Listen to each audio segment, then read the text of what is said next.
ব্লগে আপনাদের স্বাগত জানাই। কেমন আছেন সবাই? আশা করছি ভালোই আছেন, আমিও ভালো আছি। আজকে সকালে উঠেছি আমি 5:30টার সময়।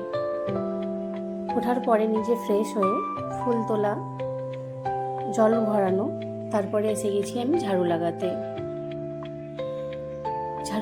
লাগাতে দেখুন এই সামনেটা একটু জলের ফোঁটা পড়ে আছে। যখন আমি জল ভরছিলাম তখন এই জলের ছিটাগুলো পড়ে গেছে।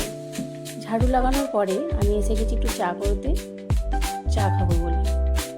তারপরে আটা মেখে নিয়েছি, আজকে ব্রেকফাস্টে আলু পরোটা করব। তাই আটা মেখে নিয়েছি আর আলুর ম্যাশ করে রেখে দিয়েছি। আলুর মধ্যে ওতে আলু পরোটার সামগ্রী মেশানো আছে। তারপরে গ্রিন সবজি এনেছিলাম, এগুলোকে আমি একটু ধুয়ে রেখে দিয়েছি।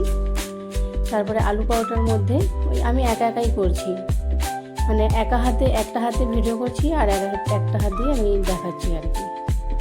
তারপরে আমার হাজব্যান্ড পিছনে দেখলাম এসে দাঁড়িয়ে আছে, তো আমি ওনাকে বললাম একটু ভিডিও ধরো, আমি একটু বেলি। তারপরে আমি ওভেন জ্বালিয়ে তাওয়া রেখে তাওয়ার মধ্যে আমি আলু পরোটাটা দিয়েছি। আলু পরোটাটা আমি ওদিক সেঁকে নেওয়ার পরে আমি ওর মধ্যে ঘি অ্যাড করছি। আমরা ঘি দিয়ে ফ্রাই করি লাস্টে, তাই ঘি দিয়ে এপিট ওপিট ভালো করে ফ্রাই করার পরে আমি ওটাকে কেটে নিই, মানে আলু পরোটাটাকে মধ্যিখান থেকে কেটে নিই।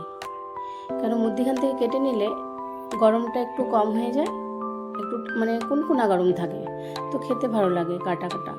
আমি আমার জন্য কাটাকুটি করি আর আমি 2 ভাগ করি আর আমার হাজব্যান্ডকে 4 ভাগ করে দিই। হাজব্যান্ডকে, আমার ছেলেকে, মেয়েকে, ওদেরকে আমি 4 ভাগ করে পরোটা দিই। কেননা ওরা পুরো পরোটাটা ধরে খেতে পারে না, কেটে খেতে পারে না। তারপরে এটা আমার হাজব্যান্ডের থালি, ওনার জন্য প্রিপেয়ার করেছি। আর এই দই, ওর মধ্যে চিনি মেশানো আছে, টক দই, আর এটা আমার প্লেট। তাহলে এখন আসি, বাই।